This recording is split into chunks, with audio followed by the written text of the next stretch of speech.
दोस्तों स्वागत है आपका मेरे YouTube चैनल इंग्लिश बाबू पर। और आज मैं फिर हाजिर हूँ आपके साथ एक नई स्टोरी लेकर। और दोस्तों आज जो स्टोरी मैं आपके लिए लेकर आया हूँ बहुत ही प्यारी अच्छी कहानी है। कहानी सुनने में आपको मज़ा आएगा। उसके अलावा दोस्तों आज की इस स्टोरी में आपको कुछ नए इंग्लिश के वर्ड मीनिंग सीखने को मिलेंगे, उनकी करेक्ट प्रोनाउंसिएशन के बारे में पता चलेगा और हमेशा की तरह जो इसका ग्रामर का पार्ट है उसे बिल्कुल डिटेल में कवर करेंगे, तो एक एक स्ट्रक्चर को आप बड़ी आसानी से सीख पाएंगे। तो चलिए दोस्तों आज की इस कहानी को हम शुरू करते हैं और सबसे पहले कहानी का टाइटल देखते हैं। कहानी का टाइटल है पुअर ऑनेस्टी। क्या मतलब हुआ दोस्तों? पुअर एडजेक्टिव है जिसका मतलब होता है गरीब, और ऑनेस्टी नाउन है जिसका मतलब होता है ईमानदारी। पुअर ऑनेस्टी मतलब कि गरीब ईमानदारी। तो दोस्तों ये आज की इस कहानी का टाइटल है, शीर्षक है। और अब मैं इसे पढ़ना शुरू करता हूँ। आप लोगों से रिक्वेस्ट है आप कहानी को बिल्कुल ध्यान से सुने। यदि आज की स्टोरी में आपको कोई नया वर्ड या फिर नया स्ट्रक्चर मिले तो आप उसे नोट करें, और यदि कहानी अच्छी लगे तो लाइक ज़रूर करें। तो चलिए इसको शुरू करते हैं।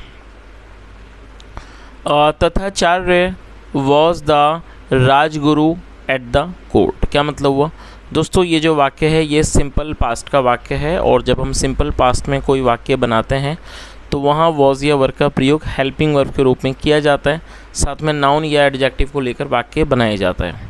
तो क्या अर्थ हुआ? Tathacharya was the Rajguru at the court मतलब कि तथाचार्य दरबार में राजगुरु थे। He was respected and liked, उनका सम्मान किया जाता था और उनको पसंद किया जाता था। But not all his views were very sensible. क्या अर्थ हुआ दोस्तों? सेंसिबल का मतलब होता है समझदारी पूर्ण, और ये जो वर्ड है ये एडजेक्टिव है। तो क्या अर्थ हुआ? But not all his views were very sensible, लेकिन उनके सारे जो विचार थे वो समझदार पूर्ण नहीं थे। समटाइम्स कई बार he said things which were quite foolish मतलब कई बार वह ऐसी बात बोलते थे विच वर क्वाइट फुलिश जो बहुत मूर्खतापूर्ण होती थी। चलिए आगे देखिए। One day he said the rich are more honest then the poor who need money. क्या मतलब हुआ? वन डे ही सैड मतलब एक दिन उन्होंने कहा the rich are more honest than the poor. दोस्तों ये जो वाक्य है ये सिंपल प्रेजेंट का वाक्य है, और जब हम सिंपल प्रेजेंट में कोई वाक्य बनाएंगे तो वहाँ पर इज एम आर का यूज़ हेल्पिंग वर्ब के रूप में किया जाता है। और दूसरा ये जो वाक्य है इस वाक्य में तुलना की जा रही है, तो तुलना में जब हम तुलना करेंगे दो की तो से के लिए दैन का प्रयोग किया जाएगा जिसकी स्पेलिंग होती है THAN। तो क्या अर्थ हुआ? वन डे ही सेड एक दिन उन्होंने कहा the rich are more honest than the poor who need money मतलब कि जो अमीर होते हैं वो गरीब से ज़्यादा ईमानदार होते हैं जिन्हें पैसों की ज़रूरत होती है।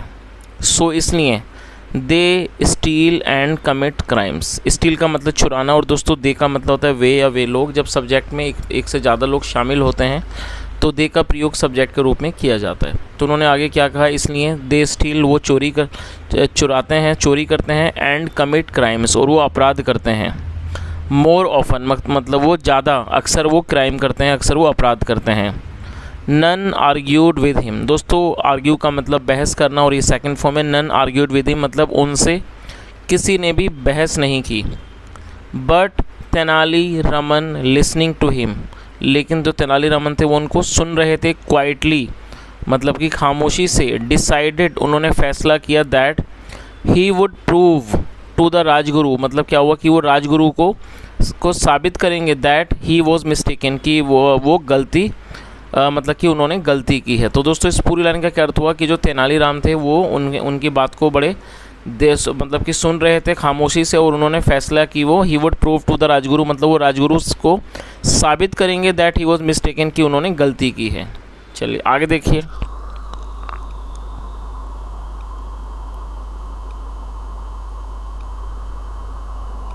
Tenali Raman requested the king to give him 2 pouches containing 50 varahas each.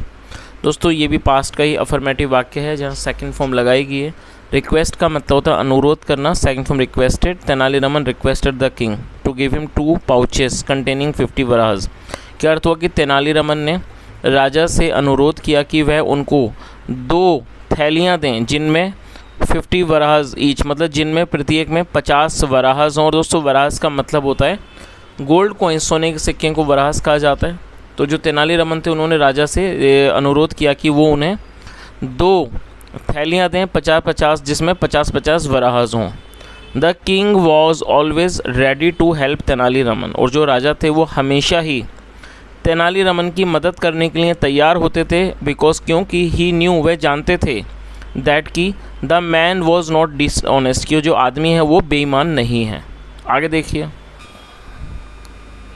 And there was a sound reason for whatever it did, और जो भी वो करते थे वट एवर में उसके पीछे, and there was a sound reason, उसके पीछे एक मजबूत वजह होती थी जो भी वो करते थे। सो इसलिए he gave him the 2 pouches of gold coins, इसलिए।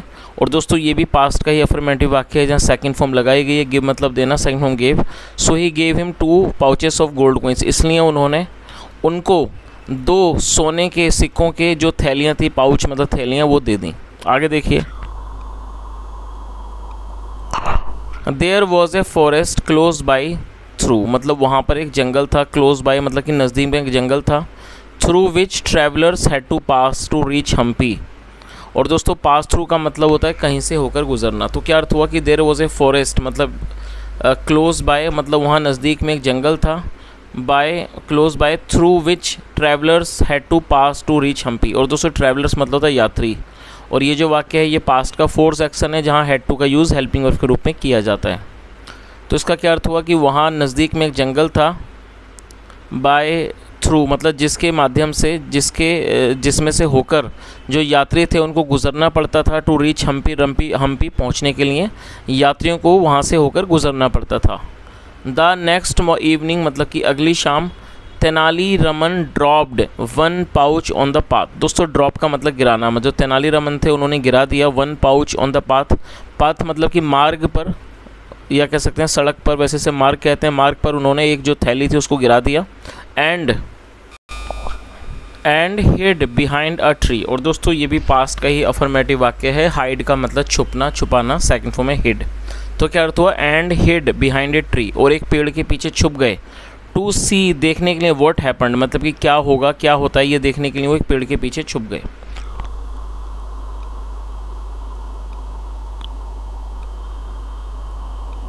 After a while a rich merchant came along the path. दोस्तों आफ्टर ए वाइल का मतलब होता है कुछ समय के बाद। आफ्टर ए वाइल मतलब थोड़ी देर के बाद, कुछ समय के बाद। अ रिच मर्चेंट केम, और दोस्तों ये पास्ट का ही वाक्य है जहाँ सेकंड फॉर्म लगाई गई है, मतलब एक अमीर व्यापारी आया। अलोंग द पाथ मतलब उस रास्ते पर एक अमीर व्यापारी आया। ही सॉ द पाउच, उसने उस पाउच को, थैली को देखा।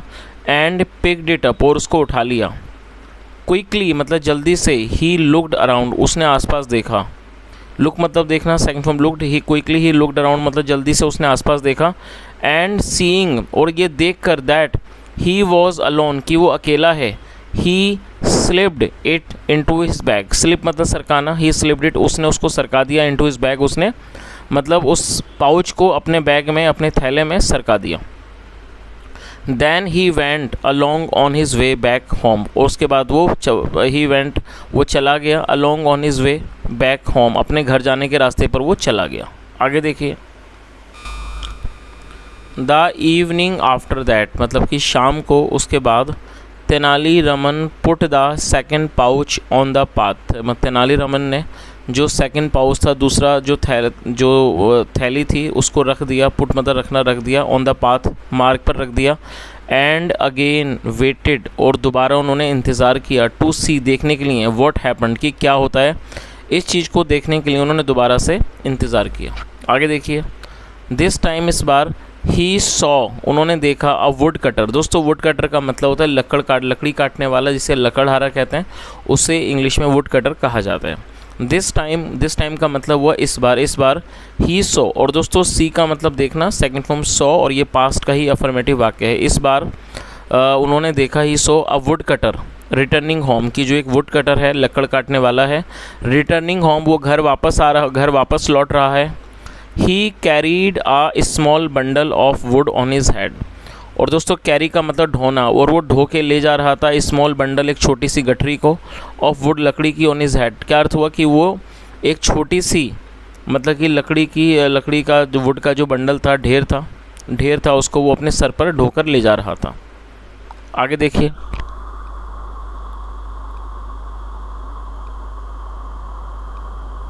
Suddenly the man stumbled on the pouch. दोस्तों स्टम्बल्ड का मतलब होता है लड़खड़ा कर गिर जाना, सेकंड फॉर्म स्टम्बल्ड। सडनली मतलब कि अचानक, the man stumbled on the pouch मतलब अचानक जो आदमी था वो लड़खड़ा कर उस पाउच पर, थैली पर गिर गया। एंड ड्रॉप्ड हिज बंडल, और जो उसका बंडल था, जो उसका छोटे सा गट्ठर था, वो गिर गया। स्टूपिंग मतलब नीचे झुककर, he picked his bundle up, उसने अपने बंडल को, उस मतलब कि ढेर को उठाया। एंड सॉ और देखा द पाउच, और उसने उस पाउच को मतलब थैली को देखा। ही पिक्ड इट अप, उसने उसे उठा लिया। एंड ओपनड इट, और उसको खोला। ही लुक्ड अराउंड, उसने आसपास देखा। एंड कॉल्ड आउट, और उसने पुकारा, हेलो इज़ एनीवन हियर, क्या यहाँ कोई है। Whose is this money pouch. और दोस्तों हुज का मतलब होता है किसका, किसकी, किसके। तो उसने आगे क्या पूछा, whose is this money pouch मतलब ये पैसों का जो पाउच है, पैसों की जो थैली है, वो किसकी है। But there was no reply, लेकिन वहाँ कोई भी जवाब नहीं था। सो इसलिए ही टुक इट, टेक मतलब लेना, ले जाना, second from took. He took it, वह उसको ले गया। And went to the treasury, और वो खजाने पर चला गया। ही डिपॉजिटेड इट देयर, और दोस्तों डिपॉजिट का मतलब जो होता है जमा करना, second from deposited. He deposited it there, उसने उसे वहाँ जमा कर दिया। एक्सप्लेनिंग समझाते हुए, where he had found it, कि उसने इस बात को बताते हुए कि उसे ये कहाँ पाया था, उसने उसको जमा कर दिया। Tenali Raman told the king all about it, Tenali Raman ने राजा को मतलब इस सब के बारे में बताया। The two man were summon to the king's court for questioning them. क्या अर्थ हुआ दोस्तों, ये जो वाक्य है ये पास्ट इंडेफिनिट का पैसिव वॉइस का वाक्य है। जब पास्ट इंडेफिनिट में पैसिव में कोई वाक्य बनाते हैं तो वहाँ वॉज या वर्ब का इस्तेमाल हेल्पिंग वर्ब के रूप में किया जाता है, साथ में वर्ब की थर्ड फॉर्म लगाई जाती है। समन का मतलब होता है बुलावा देना, किसी को बुलवाना। तो क्या अर्थ हुआ, the two man were summoned मतलब दोनों आदमियों को बुलवाया गया, टू द किंग्स कोर्ट राजा के दरबार में, फॉर क्वेश्चनिंग दैम उनसे पूछताछ करने के लिए। आगे देखिए, there was no one around your majesty, तो उसने क्या कहा, your Maharaj, there was no one around, वहाँ आसपास में कोई नहीं था। सो इसलिए आई टुक द मनी, मैं पैसों को ले गया। एंड इन्वेस्टेड इट, और उनको निवेश कर दिया। इन्वेस्ट का मतलब होता है किसी चीज़ में पूंजी लगाना, निवेश करना, सेकंड फॉर्म इन्वेस्टेड। तो उसने क्या कहा कि वहाँ पर कोई नहीं था, आसपास कोई नहीं था महाराज। सो इसलिए आई टुक द मनी, मैं पैसों को ले गया। एंड इन्वेस्टेड इट, और उसको इन्वेस्ट कर दिया, उसको निवेश कर दिया। इन माई बिजनेस, अपने व्यापार में। सो दैट, ताकि, इट माइट इंक्रीज, ताकि वो बढ़ जाए। ही रिप्लाइड, उसने जवाब दिया। आगे देखिए,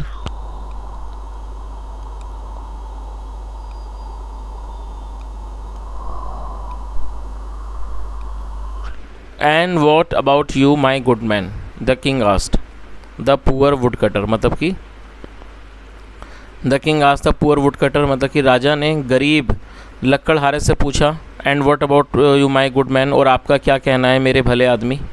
your majesty, Maharaj, I did not see anyone there either.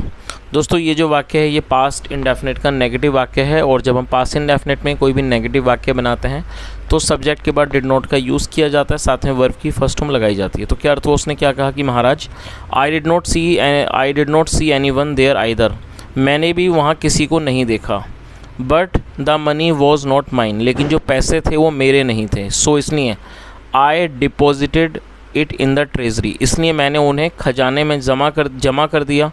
So that, ताकि, इट माइट बी रिटर्नड, ताकि उसे लौटाया जा सके। टू द वन, उस व्यक्ति को, हु लॉस्ट इट, जिसने इसको खोया है, उसे लौटा दिया जाए। तो जो व्यक्ति था उसने महाराज को यही बात बताई कि महाराज मैंने भी वहाँ किसी को नहीं देखा, लेकिन but the money was not mine, लेकिन जो पैसे थे वो मेरे नहीं थे, इसलिए मैंने उनको खजाने में जमा कर दिया ताकि इसको उस व्यक्ति को लौटाया जा सके जिसने इसको खोया है, हु लॉस्ट इट। आगे देखिए, the Rajguru recognize the wisdom of Tenaliraman's action, और जो राजगुरु थे वो समझ गए, पहचान ली उन्होंने जो वो बुद्धिमानी थी तेनालीरामन की, इस काम की जो बुद्धिमानी थी उसको उन्होंने पहचान लिया। The rich were not always honest, जो अमीर होते हैं वो हमेशा ही ईमानदार नहीं होते हैं। Nor the poor always dishonest, और जो गरीब होते हैं वो भी हमेशा ही बेईमान नहीं होते हैं। तो दोस्तों आज की ये एक छोटी सी स्टोरी थी, और मैं समझता हूँ कि जो कहानी पूरी आपने अगर सुनी हो तो आप इसके मॉरल को भी अच्छे से समझ आ ही गए होंगे कि जैसा हमने इस कहानी में देखा कि ऐसा कोई ज़रूरी नहीं है कि यदि कोई व्यक्ति अमीर है तो वो ईमानदार होगा, और यदि कोई व्यक्ति गरीब है तो वो बेईमान होगा, ऐसा कुछ भी नहीं है। कोई किसी व्यक्ति का ईमानदार होना या फिर बेईमान होना उसके गरीब या फिर अमीर होने पर निर्भर नहीं करता है। ये उस व्यक्ति के अपने ऊपर होता है कि वो व्यक्ति किसी ईमानदारी को चुनता है या फिर बेईमानी को। इससे उस व्यक्ति की गरीबी अमीरी से कोई लेना देना नहीं होता। यही इस कहानी का जो मॉरल है। तो दोस्तों ये आज की एक छोटी सी कहानी थी। यदि कहानी आपको अच्छी लगी हो, पढ़ाने का मेरा प्रयास भी आपको अच्छा लगा हो, तो आपसे रिक्वेस्ट है आप इस वीडियो को ज़रूर लाइक करें, शेयर भी करें अपने दोस्तों के साथ। और दोस्तों अगर अभी तक आपने चैनल को सब्सक्राइब नहीं किया है तो आप इस चैनल को ज़रूर सब्सक्राइब करें और बेल आइकन को प्रेस करें ताकि आपको नोटिफिकेशंस मिलती रहें। और उसके अलावा दोस्तों यदि आप चाहें तो आप मेरे चैनल को ज्वाइन करके चैनल के मेंबर भी बन सकते हैं। तो दोस्तों यहाँ तक सुनने के लिए thank you so much. Have a nice day and bye.